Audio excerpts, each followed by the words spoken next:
Back at it one more time. Where you at, boys and girls? It is time. The demise of the Green Bay Packers begins now. I mean, Aaron Rodgers is gone. Jordan Love has taken over.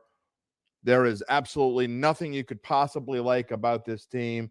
Let's just write them off and move on. That's the way everybody feels, right? If I'm starting like that, I don't think that way. So let's find out what I really think.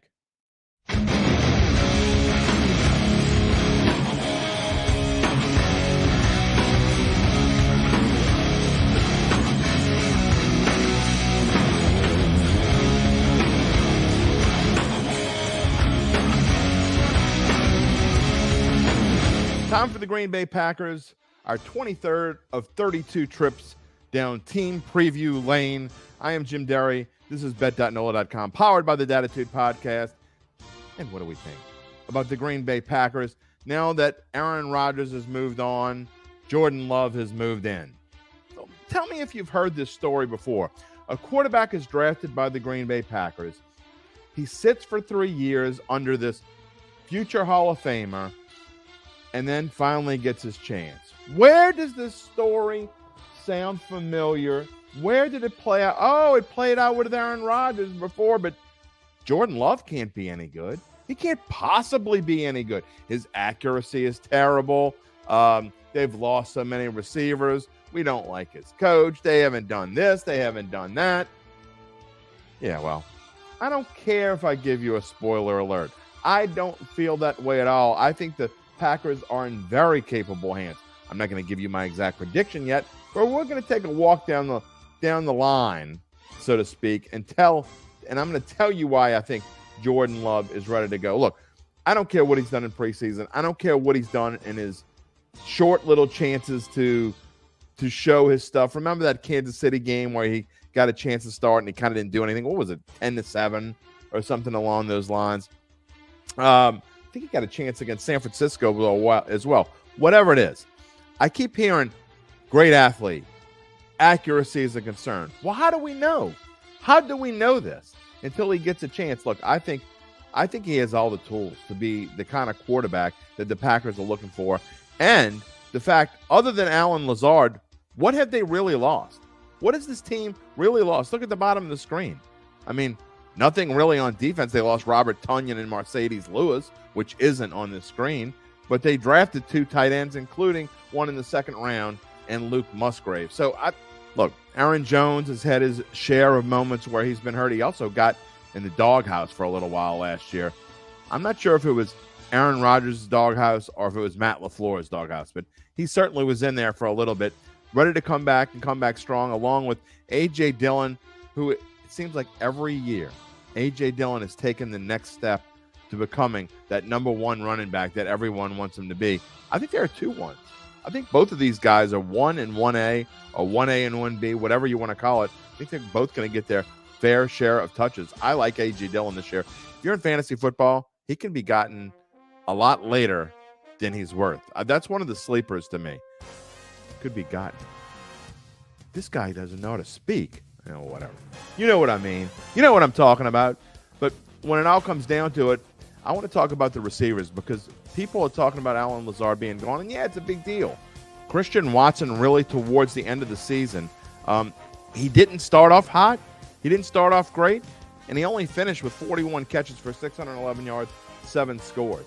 But towards the end of the season, he looked like the guy that they drafted early in the draft and wanted to be a top-notch receiver. I think he takes a big step forward, but you know what? Nobody likes talking about Romeo Doubs. He got injured towards the end of last year, and that really was part of the reason why Christian Watson was able to take that step that we were talking about and being such a huge part of this offense.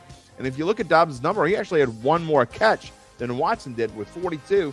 He only had 425 yards, only had 3 touchdowns. I think both of those guys take major steps up. What a nice rookie campaign. But Matt LaFleur, look, I think Matt LaFleur as a coach has been waiting for his chance to coach without Aaron Rodgers. I mean, you'd be a fool to say, okay, you're better off now that you don't have Aaron Rodgers. But in some respects, I think they are. And why is that? Because he had become a distraction. There was no question he was ready to leave. I mean, for God's sake, he was ready to retire almost. I think before even last year, we were questioning whether he was going to come back, and he was doing Zen and what was going to happen, and were they going to let him go? Look, finally ended up being the best thing for both teams. Got a trade out of it, made a deal with the Jets. Ended up working out, being the best thing. And now Matt LaFleur gets to coach this team, and we get to see how good he is of a coach. And before we get to the schedule, got to talk about the defense. Look, their strength is up front. If they can put pressure on opposing quarterbacks, you got to be able to rein in Kirk Cousins.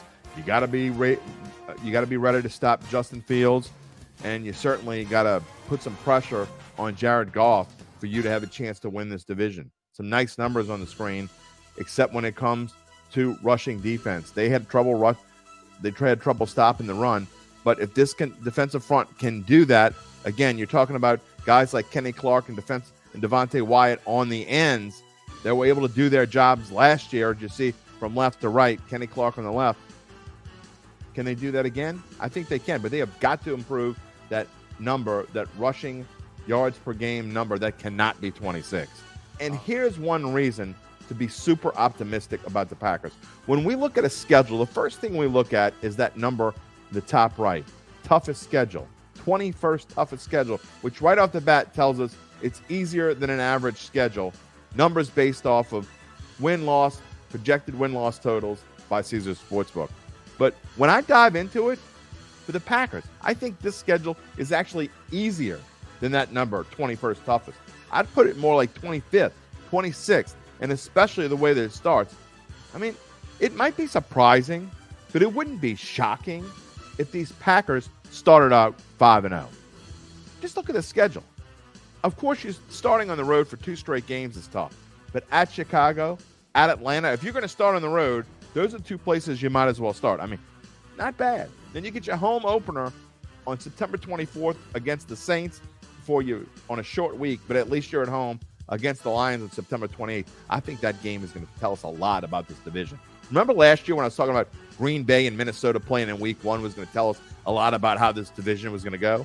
Oh, boy, did it. I think this year it could be Green Bay versus Detroit on September 28th. Looking forward to that. And then at Las Vegas on October 9th on a Monday night, almost like a bye week there. Does get tougher at Denver, but then they play 3 out of the next 4 at home, Minnesota, the Rams, at Pittsburgh, home for the Chargers. You go 2-2 through that stretch, and you're doing okay.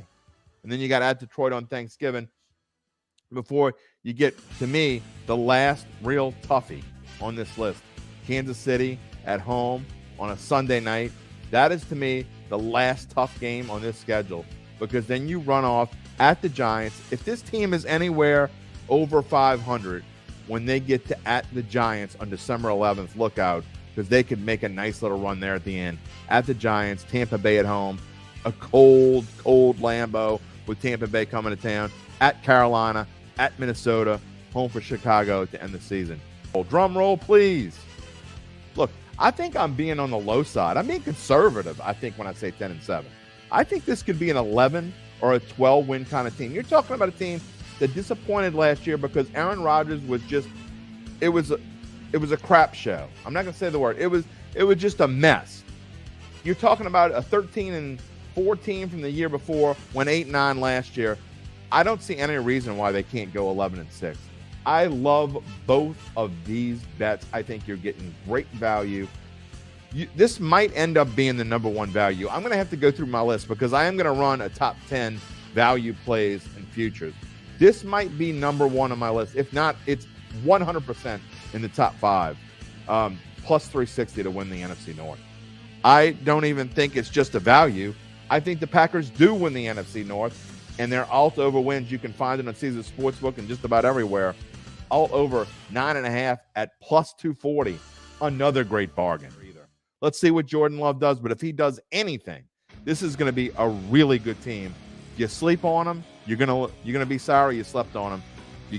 Number's not going to be there by the end of September because they're going to win a lot early. Go grab the Packers. We'll talk about the Vikings in a little bit in our second NFC North team of the day. We'll wrap up the NFC North with the Vikings coming up.